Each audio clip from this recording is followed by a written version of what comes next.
여러분 평안하십니까? 오늘도 말씀과 함께 주님의 은혜 가운데 거하시기 바랍니다. 오늘 말씀은 예레미야 49장 1절부터 22절입니다. 오늘 본문은 암몬과 에돔이 받을 심판에 대한 예언인데요. 먼저 암몬입니다. 암몬 자손에 대한 말씀이라 야훼께서 이와 같이 말씀하시되 이스라엘이 자식이 없느냐 상속자가 없느냐 말감이 갓을 점령하며 그 백성이 그 성읍들에 사는 것은 어찌 됨이냐. 암몬은 이스라엘 동쪽에 있는 나라였는데 사사 시대부터 이스라엘과 자주 전쟁을 했습니다. 사울이 왕이 된 직후에도 이스라엘을 침략한 적이 있고 다윗은 자신이 보낸 사절단을 멸시하고 수치를 주었을 때 암몬을 쳐서 정복한 적도 있었습니다. 선지자는 암몬이 이스라엘의 땅인 갓을 점령한 것을 비난합니다. 말감이 갓을 점령했다. 여기서 말감은 암몬 사람들이 섬기던 신입니다. 그러니까 북이스라엘이 아수르에 의해 멸망당할 때 그 혼란기를 틈타서 암몬이 이스라엘의 땅인 갓을 점령한 것을 지적하시는 것입니다.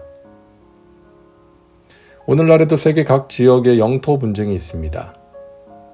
조금이라도 더 땅을 차지하려고 하고 특히 지정학적으로 중요한 지역이나 자원이 많은 곳을 차지하려고 하는 것이죠. 일본이 우리의 땅인 독도를 계속해서 노리는 것도 마찬가지고 러시아가 우크라이나를 공격한 것도 비슷한 맥락 아니겠습니까? 자신이 가진 땅으로 만족하고 다른 나라의 주권과 국민들도 존중하고 배려하면서 함께 평화롭게 살아야지 내가 더 가지겠다고 남의 땅을 차지하는 것, 욕심을 내는 것은 잘못된 것이죠. 하나님께서 미워하시는 일입니다. 국가적인 차원뿐 아니라 개인적인 차원에서도 마찬가지죠. 내가 가진 것으로 만족하지 못하고 남의 것이 좋아 보여서 그것을 빼앗고 다른 사람에게 피해와 상처를 주는 것은 하나님 앞에서 죄를 짓는 것입니다. 패역한 딸아 어찌하여 골짜기 곧 내 흐르는 골짜기를 자랑하느냐. 내가 어찌하여 재물을 의뢰하여 말하기를 누가 내게 대적하여 오리요 하느냐. 흐르는 골짜기의 물은 담을 수 없습니다. 흐르고 나면 아무것도 없는데 그것을 자랑한다는 것이죠.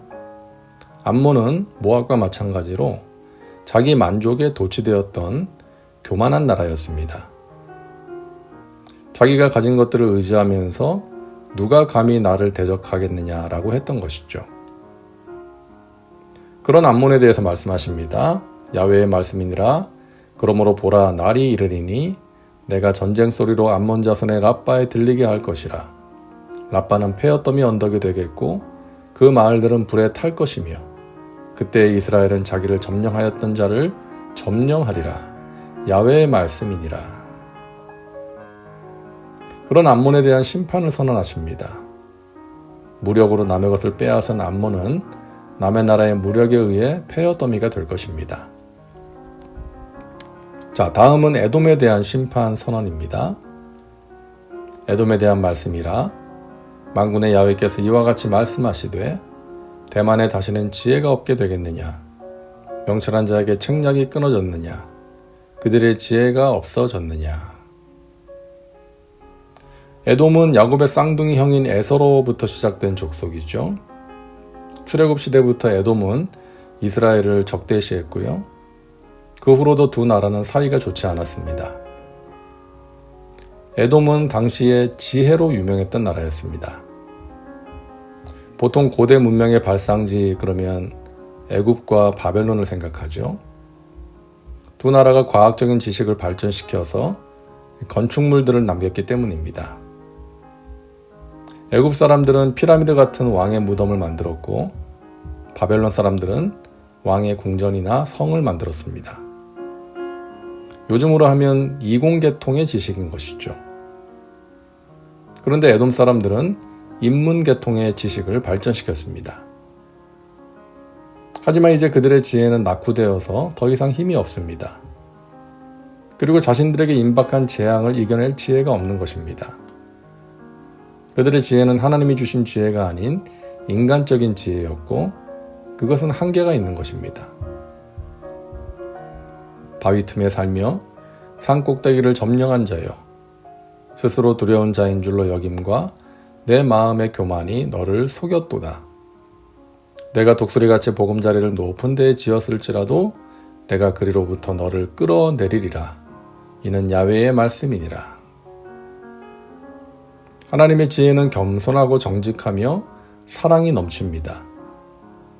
하지만 인간의 지혜는 스스로 높아져서 교만해집니다. 그 지혜로 상대를 넘어뜨리고 자신이 그 자리에 올라갑니다. 에돔이 그랬습니다. 하나님께서는 그런 에돔을 심판하십니다. 보라, 내가 너를 여러 나라 가운데에서 작아지게 하였고 사람들 가운데에서 멸시를 받게 하였느니라. 지혜로워서 스스로 크다 여기는 에돔을 작아지게 하십니다. 보잘것없는 작은 나라로 만드시는 것입니다. 암몬과 에돔, 이 두 나라는 인간적인 지혜로 남의 것을 빼앗고 스스로 높아진 나라들입니다. 자신의 욕심을 채우기 위해 세상의 것들을 많이 가졌고 자신이 가진 지혜를 의지하고 자랑했습니다. 오늘날에도 그런 사람들이 있습니다. 욕망의 노예가 되어서 세상의 것들을 더 가지려고 합니다. 그래서 남의 것을 빼앗기까지 합니다. 그리고 높아지고 많이 가진 것을 의지하고 자랑하는 것이죠. 인간의 욕망입니다. 죄성입니다. 우리는 성령의 도우심으로 우리 안에 생기는 인간적인 욕망을 제어할 수 있어야 합니다. 그런 사람이 믿음의 사람이요, 성령의 사람입니다. 타인을 배려하고 섬기는 사람, 그러함으로 예수 그리스도의 향기를 전하는 축복의 통로로 살아가는 사람들 되시기를 바랍니다. 기도합니다. 사랑과 은혜가 풍성하신 하나님, 오늘도 말씀과 함께 살게 하시니 감사합니다. 인간의 지혜로 자신을 높이고 이익을 취하는 것이 아니라 하나님의 지혜로 하나님의 사랑과 은혜를 누리고 나누는 복된 삶을 살게 하옵소서. 예수님의 이름으로 기도하옵나이다. 아멘. 오늘도 말씀과 함께 은혜 가운데 거하시기 바랍니다. 여러분 사랑하고 축복합니다.